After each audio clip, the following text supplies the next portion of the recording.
Le 19 juin 2026, à Philadelphie, Haïti devait écrire une nouvelle page de son histoire mondialiste face au Brésil.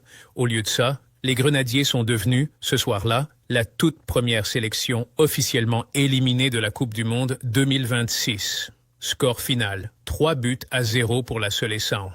Et si la différence de niveau entre les deux nations n'a jamais fait de doute, ce qui doit nous alerter aujourd'hui, ce n'est pas la défaite en elle-même.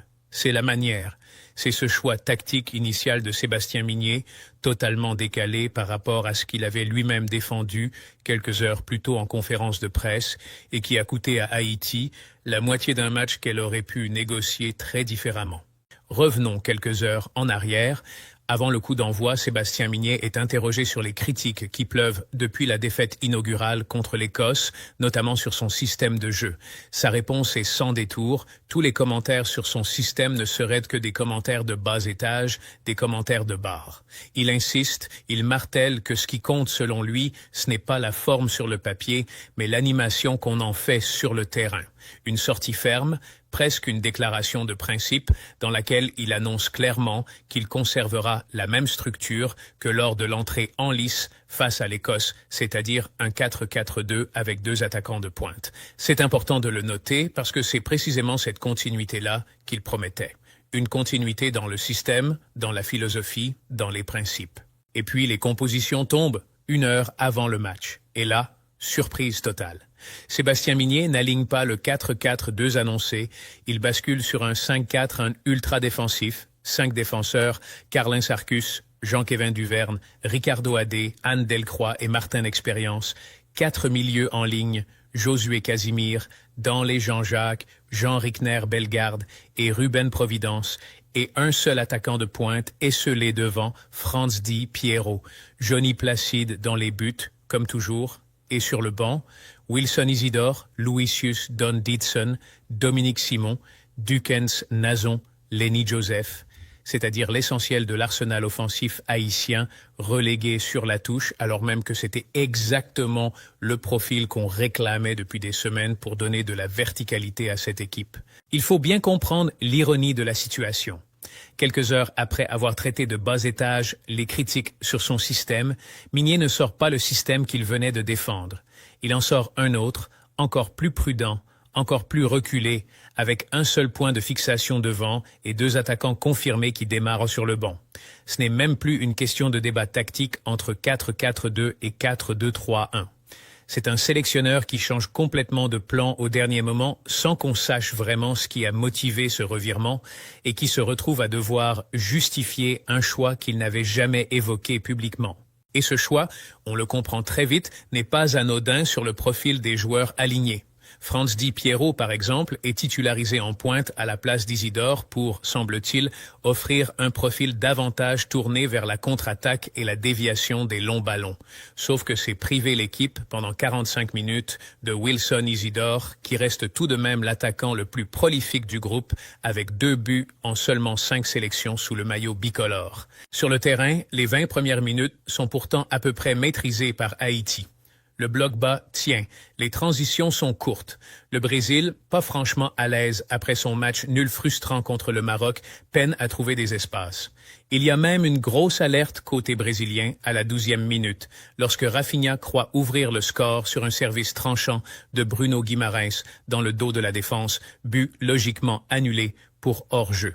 Mais cette maîtrise haïtienne ne dure pas. Carlin Sarcus est averti dès la 4e minute, signe d'une équipe qui doit déjà courir après le ballon plus qu'elle ne le voudrait. Et le match bascule en l'espace de 13 minutes, entre la 23e et la 36e. D'abord, à la 23e minute, Vinicius Junior déclenche une frappe que Johnny Placide repousse, le ballon est touché par Hannes Delcroix et Matheus Cunha n'a plus qu'à pousser le cuir au fond. Un but de circonstance, presque un but de réussite, sur lequel on ne peut pas pointer une faute tactique évidente. Mais c'est le 2e but qui doit nous intéresser davantage parce que c'est exactement le genre de scénario qu'un 5-4, un mal maîtrisé, peut produire. Haïti, à ce moment du match, tente de bousculer le porteur de balle brésilien, de remonter le bloc, de prendre des initiatives, et c'est précisément ce qui se retourne contre les Grenadiers. Sur une perte de balle, Vinicius Junior déclenche une contre-attaque rondement menée, élimine plusieurs intervalles laissés par une ligne de 5 défenseurs pas habitués à devoir gérer des courses dans le dos à cette vitesse-là et sert Mateusz Cunha qui inscrit son doublé.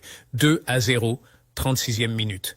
Puis, dans le temps additionnel de la première période, nouvelle percée dans le dos de la défense, cette fois lancée par Lucas Paqueta, et c'est Vinicius lui-même qui vient conclure d'une frappe croisée. 3-0 à la pause. Ce qu'il faut bien voir ici, c'est que ces buts ne sont pas tombés du ciel. Une défense à 5 avec un seul attaquant devant et 4 milieux assez statiques en ligne ne génère quasiment aucune pression organisée sur les relances brésiliennes. Le bloc recule encore, et quand l'équipe tente malgré tout de sortir de sa moitié de terrain pour exister offensivement, elle se fait punir dans la course, sans soutien collectif suffisant pour accompagner la transition adverse. C'est le pire des deux mondes. Ni la solidité défensive promise par le surnombre derrière, ni la capacité à transformer les rares possessions hautes en danger réel devant, faute d'avoir les bons profils sur le terrain. Franz Di Piero, seul en pointe, ne touche quasiment aucun ballon exploitable. Et le système supposé protéger l'équipe l'expose finalement davantage parce qu'il prive Haïti de tout repère offensif capable de fixer la défense brésilienne et de soulager le bloc. 3-0 à la mi-temps, donc, et c'est peu dire que ce score est sévère, presque hors de proportion avec l'opposition réelle qu'avait livrée Haïti pendant de longues séquences du match. Et c'est là que la suite des événements devient particulièrement révélatrice. Parce qu'à la pause, Sébastien Migné réagit. Il fait entrer Wilson Isidore à la place de Franz Di Piero. Il fait également entrer Luisius Donaldson à la place de Josué Casimir et Dominique Simon à la place de Carlens Arcus. 3 changements qui, mis bout à bout, transforment radicalement le visage de cette équipe haïtienne. On passe d'une assise à 5 défenseurs et un seul point de fixation devant à une équipe nettement plus étoffée offensivement, avec davantage de présence dans le dernier tiers, davantage de monde pour accompagner les transitions et surtout les 2 joueurs qui avaient été tenus à l'écart du 11 de départ. Et le résultat est immédiat. Dès la 48e minute, Wilson Isidore récupère une mauvaise relance de Danilo et déclenche une frappe contrée de justesse. À la 61e minute, c'est Ricardo Adé qui place une tête décroisée sur un centre de Jean Rickner Bellegarde, obligeant Alisson à une parade pour préserver son but.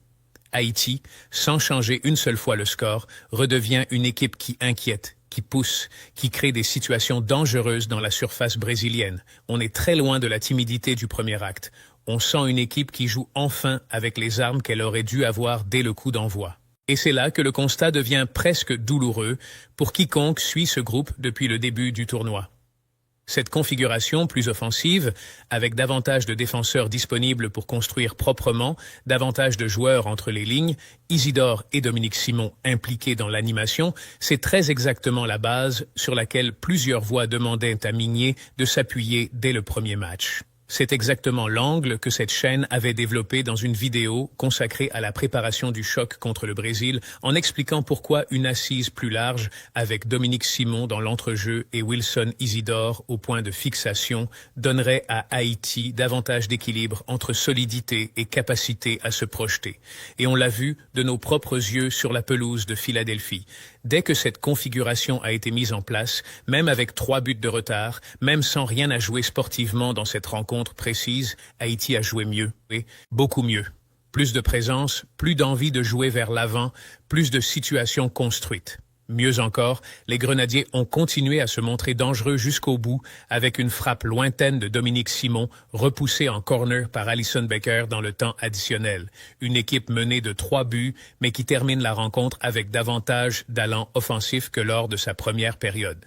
Tout est dit dans ce simple constat. Après le match, Johnny Placide n'a pas caché sa frustration. Le gardien haïtien a estimé que ses buts encaissés étaient évitables et que la seconde période avait permis de montrer de bonnes choses, même si certaines situations n'avaient pas trouvé leur conclusion. Sébastien Migné, de son côté, a reconnu que 2 erreurs précises avaient coûté très cher sur les 2 premiers buts et a salué le sursaut de son équipe après la pause, expliquant que le groupe aurait pu sombrer, mais avait su plier sans rompre. Des mots qui, avec le recul, sonnent presque comme un aveu indirect. Le sélectionneur lui-même reconnaît que la seconde période a été supérieure à la première. Sauf qu'il ne tire jamais la conclusion logique de son propre constat, à savoir que c'est précisément le choix initial qui a plombé la rencontre avant même qu'elle ne commence vraiment. Reconnaître que la seconde période a été meilleure, c'est en creux reconnaître que le plan de départ n'était pas le bon. Et ce n'est pas une question de moyens. Haïti avait sur le banc les joueurs qu'il fallait. Elle avait Isidore, buteur régulier en sélection. Elle avait Didson, capable de percuter sur le côté. Elle avait Dominique Simon, capable de frapper de loin et de fixer un milieu de terrain. Tout ce qui a permis à la seconde période d'exister était déjà disponible avant le coup d'envoi. Le problème n'était donc pas un manque d'options, mais un choix de composition qui a volontairement écarté ces options pendant 45 minutes sur un match où chaque occasion comptait double face à une telle opposition. Au coup de sifflet final, le tableau d'affichage indique 3-0 pour le Brésil, qui s'installe provisoirement en tête du groupe C avec 4 points devant un Maroc victorieux d'extrême justesse face à l'Écosse. Haïti, de son côté, reste à 0 points après 2 journées, avec une différence de but de -4 et devient officiellement la première sélection éliminée de cette Coupe du Monde 2026.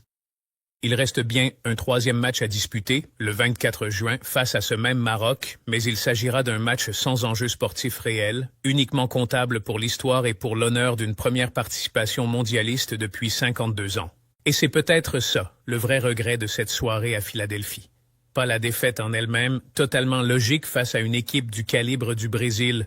Le regret, c'est d'avoir vu Haïti jouer 45 minutes avec un système qui ne correspondait ni aux mots prononcés par son sélectionneur quelques heures plus tôt, ni au profil dont il disposait, ni à ce que la situation sportive exigeait. Le regret, c'est d'avoir vu cette équipe se transformer, devenir plus dangereuse, plus cohérente, plus organisée vers l'avant, dès l'instant où elle a enfin pu compter sur ses meilleurs éléments offensifs, mais à un moment où le match était déjà perdu sur le tableau d'affichage.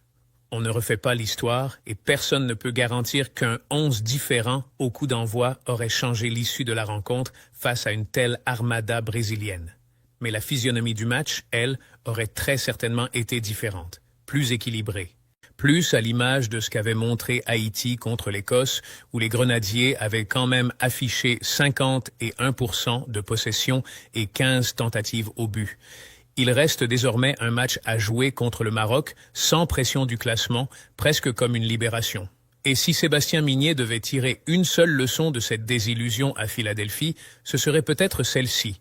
Ce n'est pas le système sur le papier qui détermine la valeur d'une équipe, il avait raison sur ce point précis, mais encore faut-il que ce système serve les forces réelles du groupe et non l'inverse. Contre le Brésil, Haïti a payé cash le choix d'avoir mis de côté pendant une mi-temps entière les armes qui pouvaient justement faire la différence. Merci d'avoir regardé la vidéo jusqu'à la fin, n'hésitez pas à la partager et à vous abonner.